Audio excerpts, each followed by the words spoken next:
Vamos então aqui continuar, né, o nosso estudo das missões aqui na Terra.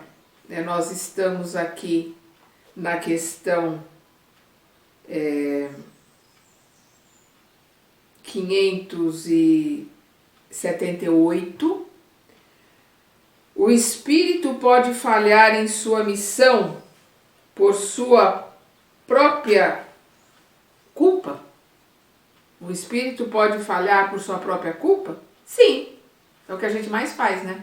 Falhar pela nossa própria culpa, nosso livre-arbítrio, nossas escolhas erradas, né? Sim, se não é um espírito superior. Quais são as consequências para ele? Ele terá de retomar a tarefa. Essa é a sua punição.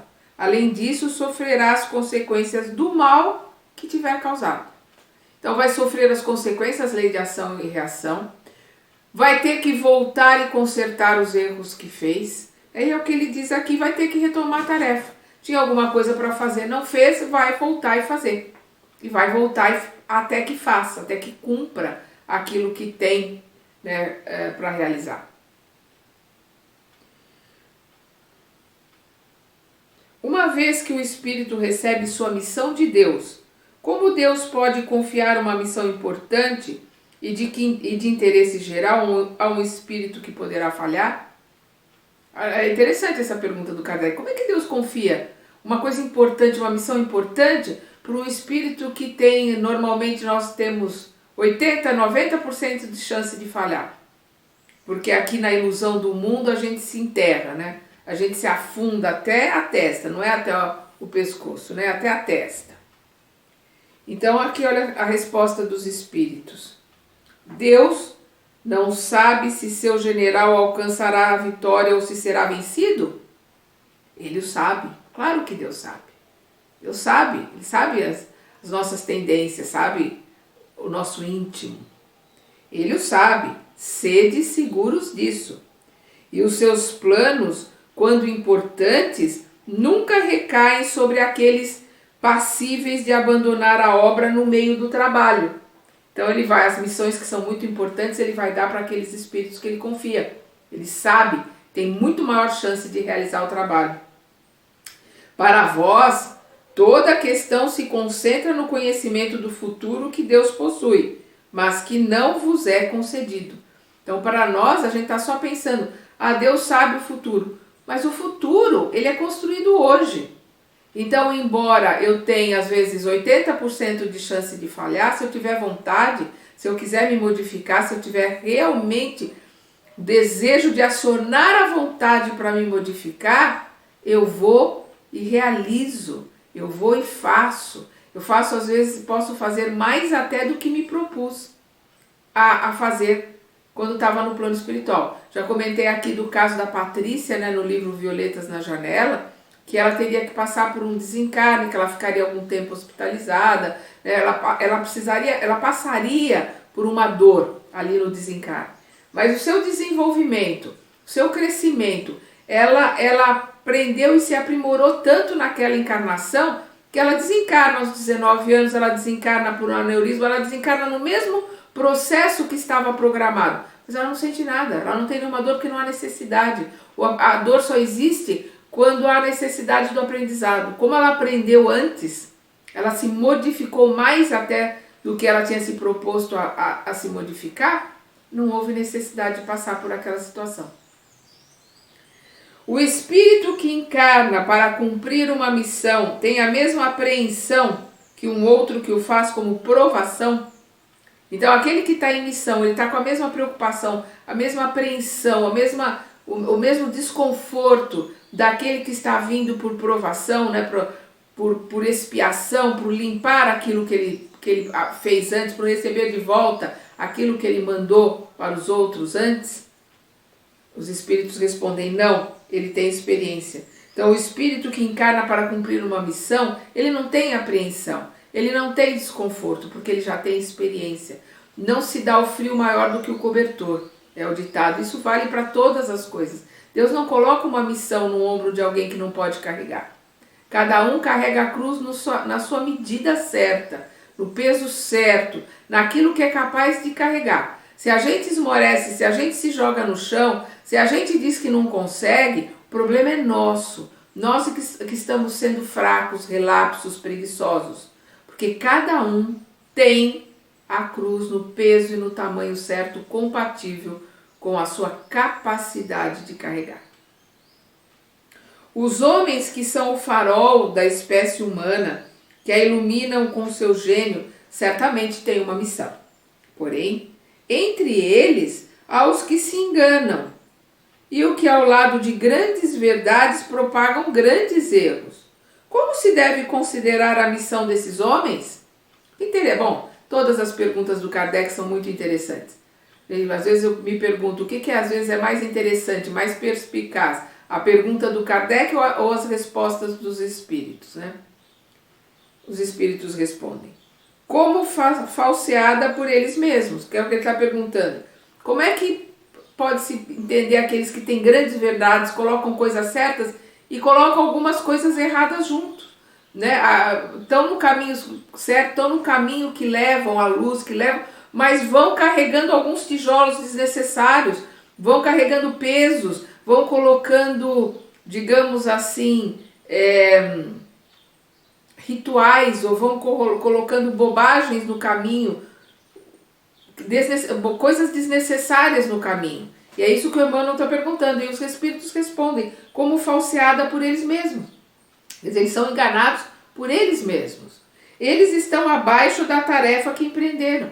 Eles vieram aqui para uma tarefa, e têm parte dessa tarefa eles estão colocando, mas estão colocando junto erros, coisas erradas. Então eles são, digamos assim, os primeiros a receberem as consequências dos seus enganos, dos seus erros, e assumirão as consequências dos seus erros para com os outros.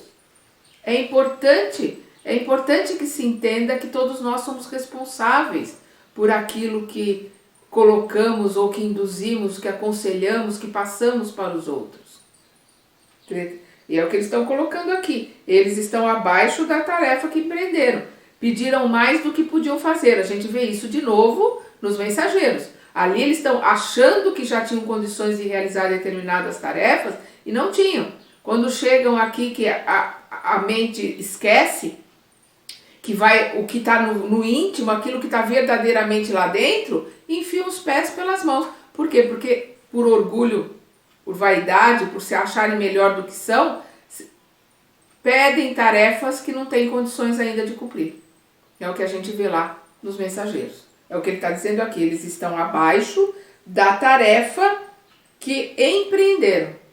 Entretanto, é preciso levar em conta as circunstâncias. Os homens de gênio, né, os cientistas, as pessoas inteligentes, né, tiveram que falar de acordo com seu tempo.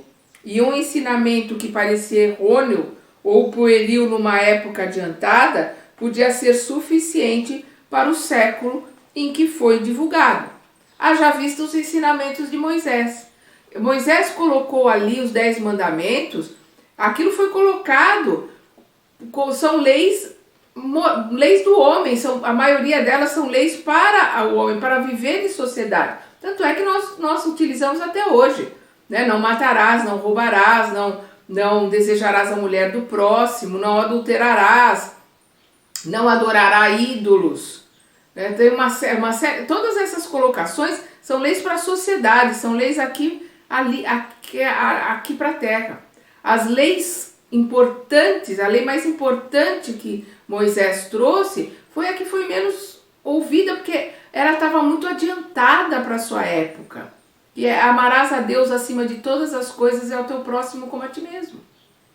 É uma lei mosaica, mas que o povo naquela época era o que Moisés trouxe, era o máximo que eles eram capazes de receber dentro da cultura e dentro de entendimento que eles tinham naquela época.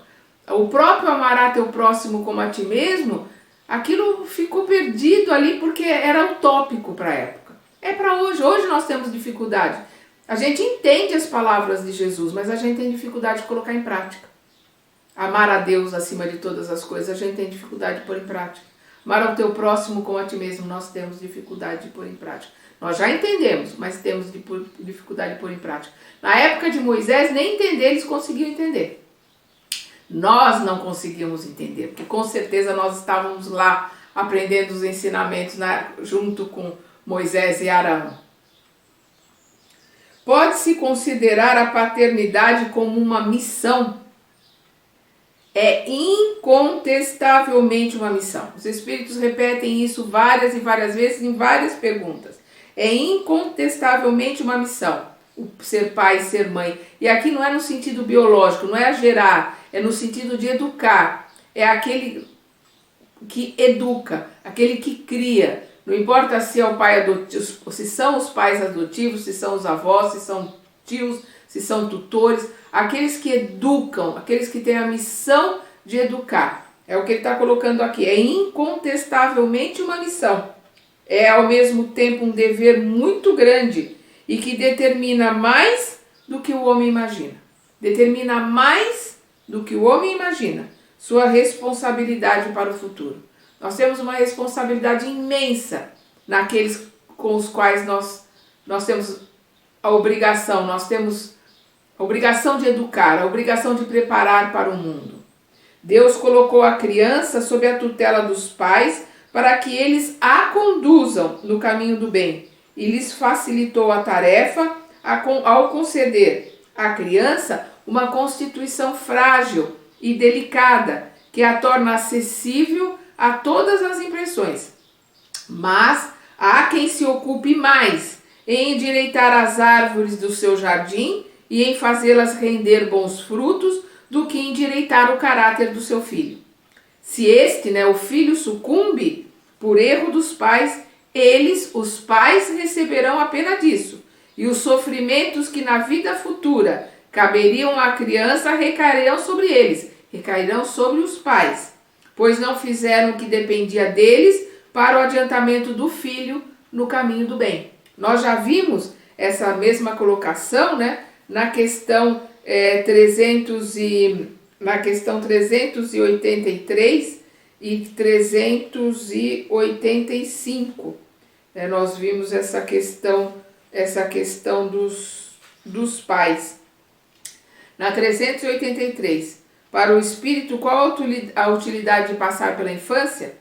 O espírito encarnado, com o objetivo de se aperfeiçoar, é mais acessível nesse período, no período da infância, as impressões que recebe, que nós vimos aqui também, e que podem ajudá-lo em seu adiantamento, para o qual devem contribuir os que estão encarregados de sua educação. E na 385, de onde vem a mudança que se opera no caráter numa certa idade, e particularmente no final da adolescência? Aí os espíritos respondem, é o espírito que retoma sua natureza e se mostra tal qual era. Na adolescência aflora, quando começa a puberdade, lá perto dos 14 anos, a pineal mandando os hormônios da puberdade, também libera as antenas, libera o inconsciente, libera as lembranças inconscientes das vidas passadas, a personalidade, o caráter, aí vem uma série de coisas. Então os pais têm esses primeiros anos, principalmente os primeiros 7 anos, para tentarem educar, para tentarem auxiliar, modificar aquele espírito. De pequeno a gente já percebe a tendência daquela criança e nós temos a obrigação de ajudá-lo a se modificar e a se aprimorar. Se uma criança se transvia apesar dos cuidados dos pais, eles são responsáveis? Olha a resposta, não. Mas quanto mais as propensões da criança são más, mais pesada é a tarefa e maior será o mérito dos pais se conseguirem desviá-la do mau caminho. Então, quanto mais a propensão da criança ao mal, maior é a tarefa dos pais. E a gente percebe a tendência desde pequenininho. E a tarefa dos pais não é passar a mão na cabeça. Ai, o meu filho é o jeito dele, mas ele é bonzinho, ele é bom. E fica passando a mão na cabeça. E depois não sabe porque as coisas acontecem. Então aqui tá. Mas quanto mais a propensão da criança são más, mais pesada é a tarefa e maior será o mérito dos pais de se conseguirem desviá-la do seu caminho. Nós vamos ver aqui a questão 190 do livro Consolador, quando é perguntado ao Emmanuel, quando os filhos são rebeldes e incorrigíveis, impermeáveis a todos os processos educativos, como devem proceder os pais? Emmanuel responde: depois de movimentar todos os processos de amor e de energia no trabalho de orientação educativa dos filhos, é justo que os responsáveis pelo instituto familiar, sem descontinuidade da dedicação e do sacrifício, esperem a manifestação da providência, né? P maiúscula, manifestação de Deus, da providência divina para o esclarecimento dos filhos incorrigíveis, compreendendo que essa manifestação deve chegar por meio de dores e de provas acerbas, de modo a semeardes com êxito o campo da compreensão e do sentimento. E na 191 é perguntado ao Emmanuel: como poderão os pais despertar no íntimo do filho rebelde as noções sagradas do dever e das obrigações para com Deus Todo-Poderoso, de quem somos filhos?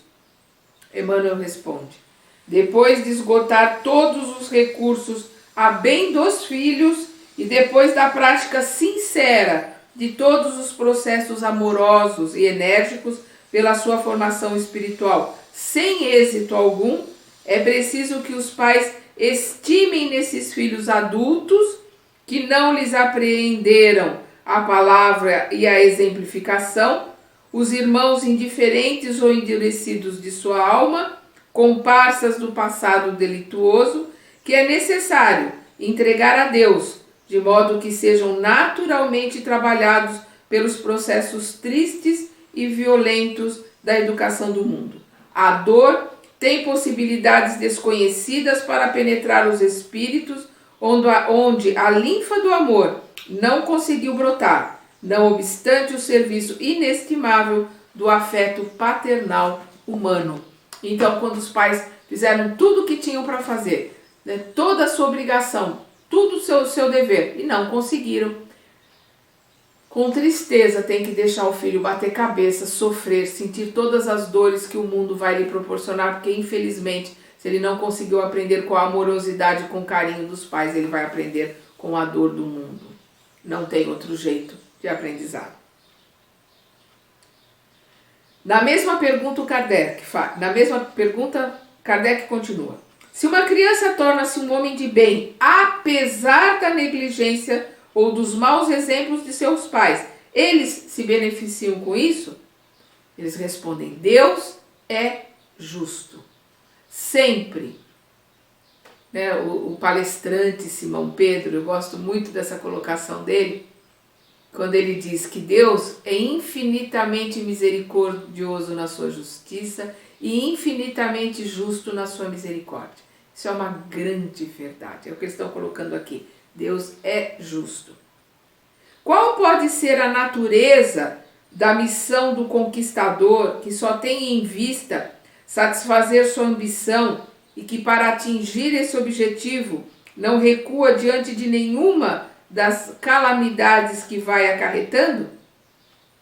Na maioria das vezes, ele é apenas um instrumento de que Deus se utiliza para o cumprimento dos seus desígnios.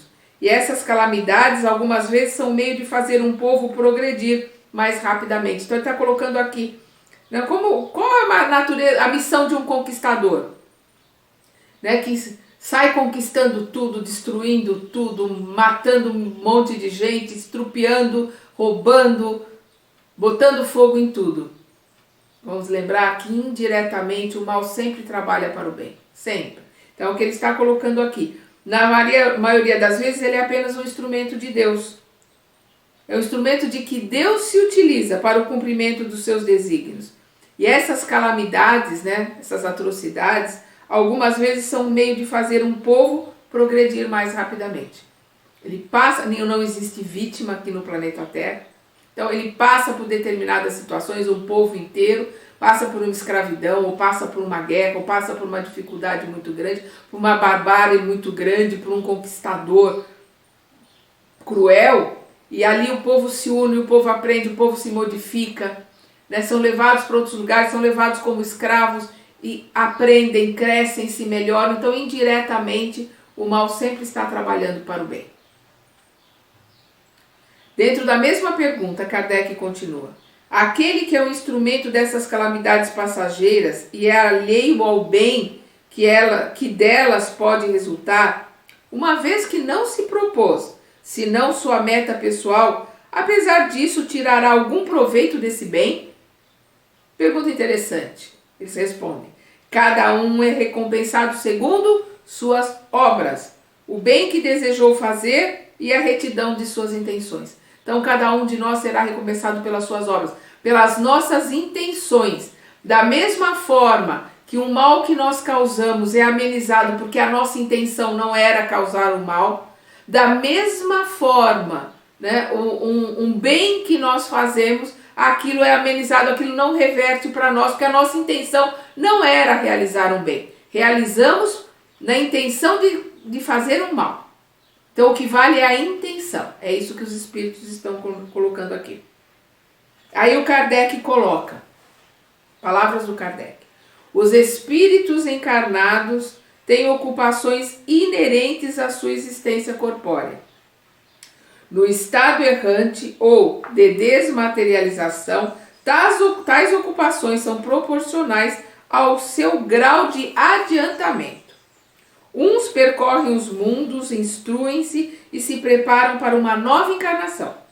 Outros, mais adiantados, ocupam-se do progresso, dirigindo acontecimentos e sugerindo ideias que propiciem esse progresso. Assistem os homens de gênio, né, os cientistas, as pessoas inteligentes. Assistem os homens de gênio que colaboram para o adiantamento da humanidade. Outros encarnam com uma missão de progresso,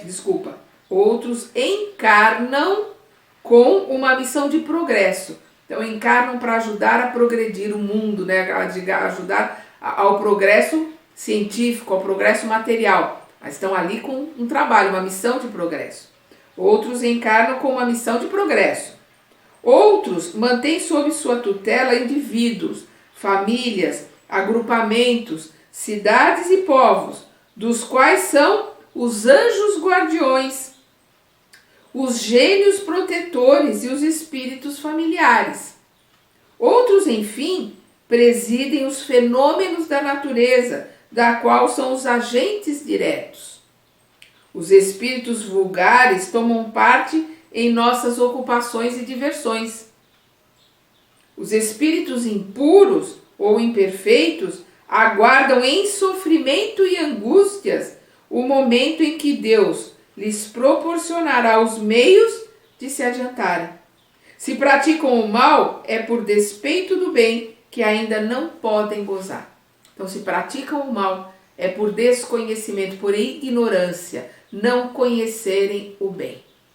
E essa é a questão. Quando nós colocamos que nós somos criados simples e ignorantes, não é o ignorante no sentido pejorativo que nós usamos, mas é nessa ignorância. Nós ignoramos o bem, nós ignoramos o bom, nós ignoramos o amor, a fraternidade. Então somos simples, né? Uma estrutura única, somos simples e somos ignorantes, não sabemos nada. E vamos, ao longo das reencarnações aqui na Terra, aprendendo, crescendo, melhorando, nos aprimorando, até nos tornarmos anjos. O tempo deste caminho, o tempo deste andar, depende de cada um de nós. Uns podem ir bem mais rápido, outros mais lentos.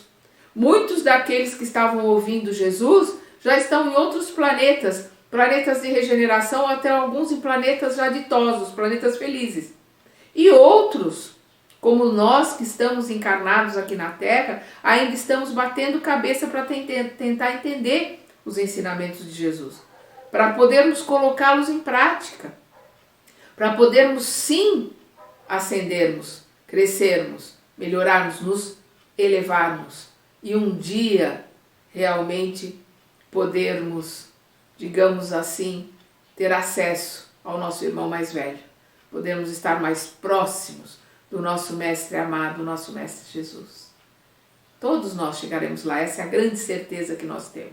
É a promessa de Deus, nosso Pai, é de que todos nós caminharemos do átomo ao arcanjo. Nós vimos isso na 540. Uns vão mais devagar, outros vão mais depressa, uns se arrastam, uns param, mas iremos. Todos nós caminhamos para a perfeição e dependemos dessa velocidade de chegarmos mais rápido ou não, da nossa vontade. A vontade verdadeira de se instruir, de se modificar e de se melhorar, de aprender e colocar em prática. Porque não adianta o verniz da cultura, não adianta recitar as frases do Livro dos Espíritos de cor, conhecer o Evangelho de cor, conhecer os livros de André Luiz de cor. Isso não tem significado nenhum se não se coloca em prática todos esses ensinamentos. Se esses ensinamentos não forem fundamentais para nos modificarmos de dentro para fora. Na hora que esses ensinamentos fazem com que a gente saia daqui melhor do que veio, aí a coisa caminhou certo. Se não, é só verniz. E o verniz fica no planeta, fica na matéria, fica aqui. Não vai conosco. O que vai conosco é o que verdadeiramente nós colocamos e aplicamos em nós, colocamos em prática. Aquilo que está dentro de nós. O que nós aprendemos verdadeiramente é para a eternidade. Nós não perdemos nunca. Mas se aprendemos verdadeiramente, não é intelectualmente, é verdadeiramente, colocando em prática. E aí no nosso próximo estudo nós vamos para o capítulo 11, os 3 reinos. Até lá!